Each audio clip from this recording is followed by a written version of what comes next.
What's going on, everybody? Welcome back. Today we are going to do an experiment that I have been curious about for a very long time.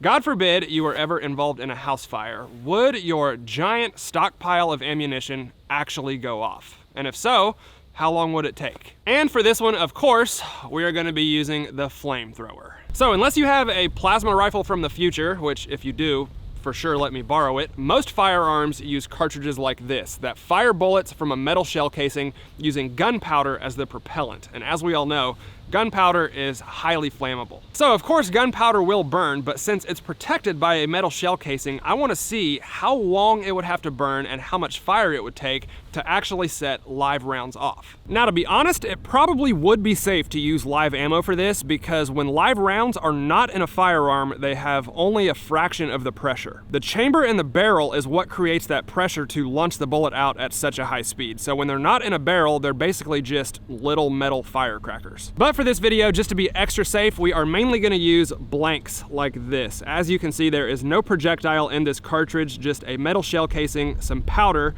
and a crimp at the top. We have 5.56 blanks and 9mm blanks. Both of those are obviously metal shell casings. And then we have some 12 gauge shells, which are plastic. And I'm fully expecting those to melt before they go off. All right, so the first thing we're gonna do is expose this ammo to a direct open flame, which is probably the worst case scenario. So here is our setup. We have a metal ammo can on top of 2 cinder blocks. We're gonna leave it open, put our ammo in there, and then step back to about 20 feet and just torch it. It's also slightly angled, just in case there is any shrapnel, it will just blow out the side. We've got 3 9mm blanks. I'll go ahead and put them in there and let's see what happens. All right, the flamethrower we're using is the Pulsefire LRT from Exothermic Technologies, and this thing is absolutely awesome. I just did a full video on it. If you haven't seen it, definitely go check it out. Now this thing sounds like a fire-breathing dragon, so hopefully if the rounds go off, we can actually hear them.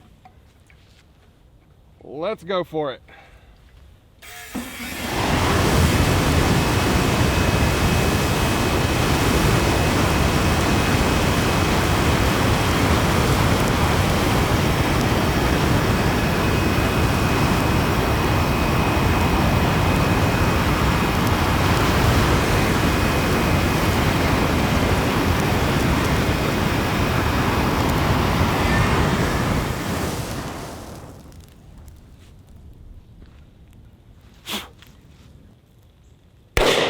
There it went.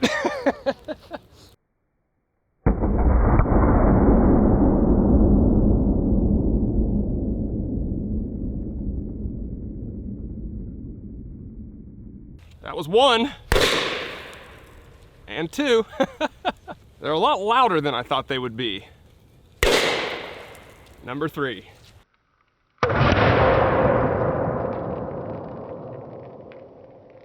All right, I would say it took probably less than 1 minute for all 3 of those to go off, and our metal ammo can is in pretty rough shape. So you can see where that sticker was at on the top of the ammo can. It almost burnt a hole right through the metal. I'm sure with a couple more tanks from the flamethrower, it would probably go through, and one of our shell casings is right here on the ground. So it didn't go more than a foot or 2 away from our ammo can. They basically just pop like popcorn and kind of shoot out onto the ground. We actually have one of them still in our ammo can, and there it is, covered in fuel. That's kind of gross. I don't see the third one.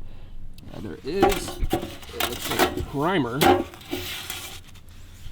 right there, but our third shell casing I do not see. So there's your answer. If you're ever near a structure fire and you start hearing that sound, chances are the flames have probably gotten to your ammo. And if you don't keep it in some sort of fire resistant ammo can, it has about 30 seconds before it starts going off. Well, that was a lot easier than I thought it would be, and the 9mm were way louder than I expected. So next up, we are gonna try a 5.56 blank and see what this does. For this one, I did step back a little bit further and I angled the ammo can away from us even more since the 5.56 is a little more powerful. And of course, we refilled the flamethrower. Only one of them in there this time.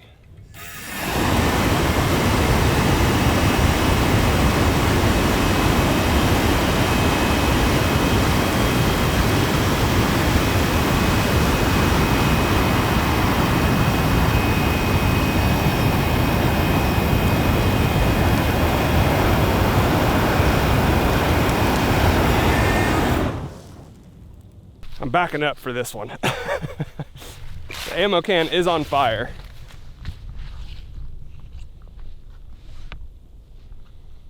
I might have to go refill it.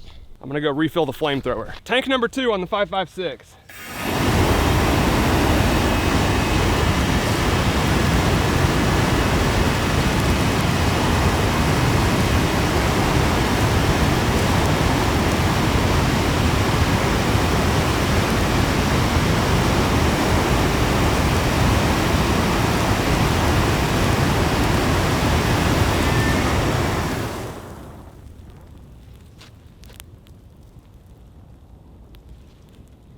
If that don't work, I'll be shocked. I do have that one sitting upright in the ammo can. Maybe it needs to be laying down so the primer is exposed.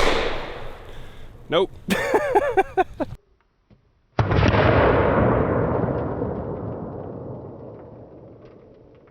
This is so much fun. By the way, the weather could not be any worse for this video. Everything's wet and freezing cold, but you can see that our ammo can is still on fire. The foam edges around the lid, like the seal, is melting and burning in a really weird way.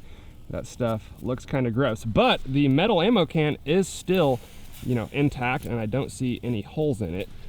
It's definitely compromised. Still got a little bit of flame back there, and our 5.56 shell casing is right here on the ground. Again, probably 1 foot away from the ammo can, and you can see how that one just completely peeled back. Give you another look at it in my hand. It actually looks pretty cool, and I don't see any damage inside of the ammo can. So the 5.56 did take longer to go off than the 9mm did. They do use a different gunpowder and rifle cartridges, so maybe that's why we also had it, angled more, it was standing up. There's a bunch of different variables, but we eventually got it to go off. All right, well, we got rifle and pistol cartridges to go off when exposed to a direct flame, and neither one of them took very long. But next up, I want to try a 12 gauge shotgun shell. Now, I do not have any 12 gauge blanks, so we are going to use this little guy. This is a 12 gauge duck shot, which is basically plastic BBs and little rubber duckies, just to keep things safe. I would assume shotgun ammo would probably be the most vulnerable in a house fire because for the most part they are in plastic shotgun shells, and that will obviously melt, but I want to see if the gunpowder will still go off. Let's find out. I'm not gonna lie, it'd be kind of sweet if we saw little rubber duckies go flying on the slow-mo, but I don't think this one is gonna go off like the others did because it is plastic. Well, let's find out.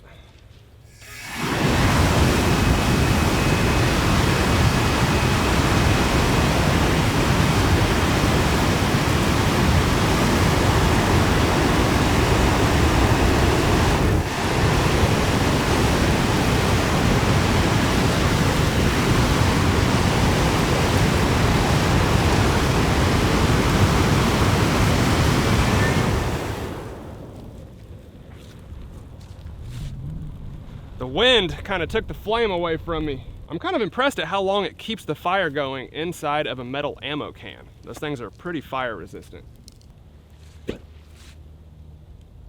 I think that was it. So I stood around for like 5 minutes. I even went up and looked at the shotgun shell and it was completely melted. So I just assumed nothing was gonna happen, and right when I went to turn off the camera, it went off. I think it was just the primer because it wasn't nearly as loud, but I do think I captured it on the camera and you can see me jump like a little wimp. So hopefully you guys saw that, but let's take a look inside our ammo can. You can see all that melted plastic on the bottom of the ammo can and even some of the little white pellets. I do not see any rubber duckies laying around, so they must have melted. The back of our shotgun shell is right here, and obviously it's still intact aside from the primer. So there were a couple little poofs in there, and I think that was probably the gunpowder, and then the pop that we heard at the very end most likely was the primer, but it did go off. Now I know what you're probably thinking. Most of us store ammo in some sort of fire resistant can. We don't just leave it right out in the open. So next up, I want to try this. We have a brand new ammo can that's never been used, and we're going to go ahead and sacrifice this thing. You can see the seals are all still good, and again, it is in perfect condition. Couple 9mm, couple 5.56s, And since we're gonna close it, I'll go ahead and put these in there. We have a 12 gauge birdshot and 2 9mm snake shots. Nothing too powerful. I know most of us have much bigger calibers than this, but for obvious reasons, I can't really put a live 50 BMG in there, and it's all about the heat. So no matter what caliber it is, they would probably all go off at about the same time.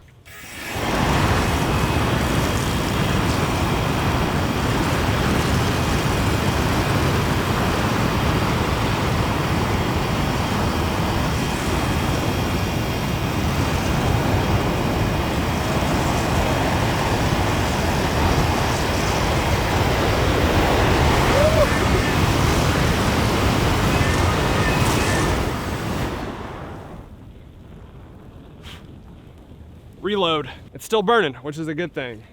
Round 2.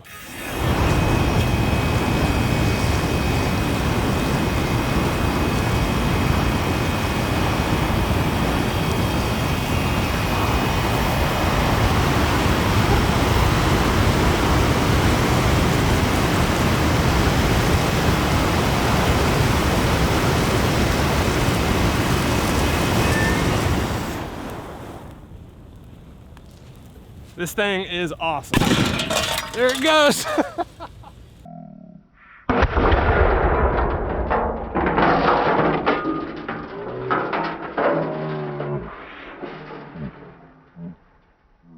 Okay, that did not take nearly as long as I thought it would.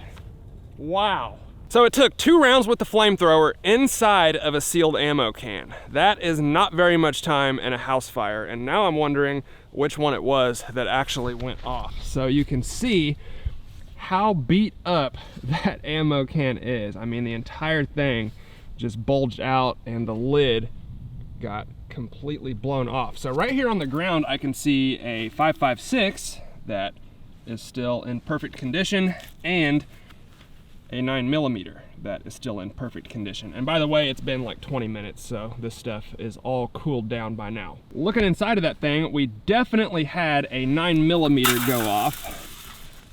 You can see the shell casing right there. Very clearly, that one detonated. Our 9mm snake shots look like they just completely melted. You can see that plastic tip is no longer intact, and then the one on the bottom down there is actually strung from the side all the way down by the plastic tip, so it melted as well.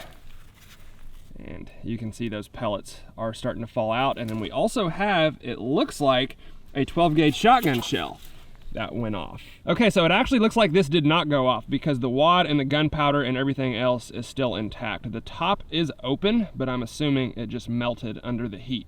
And I just found our other 5.56 right here about 5 feet away from the ammo can. So it did not go off, and all of that pressure was created from one 9mm blank going off in that ammo can. And once that lid blows off and it's open like that, it's just off to the races, and all that ammo is gonna go up very shortly after. All right, guys, those are the results on the ammo in a house fire test. It looks like a metal ammo can might buy you just a little bit of extra time, but really not as much as I expected. And 30 to 60 seconds of constant flame is still enough to set those rounds off, even when they're in an ammo can. So unless you have something like a fireproof safe or a vault or something like that, it's probably unavoidable. Which is why if my house ever catches on fire, the first thing I'm grabbing are my guns and ammo, and my dog and my family second. I hope y'all enjoyed it. If you did, let me know down in the comments below, and also let me know if you've personally ever experienced something like a house fire. I know, unfortunately, a lot of people have, and I'm sure in many of those cases, there was guns and ammo involved. As always, if you liked the video, please hit that like button for me, guys. I'd really appreciate it. Thank you all for watching, and I'll see you next time.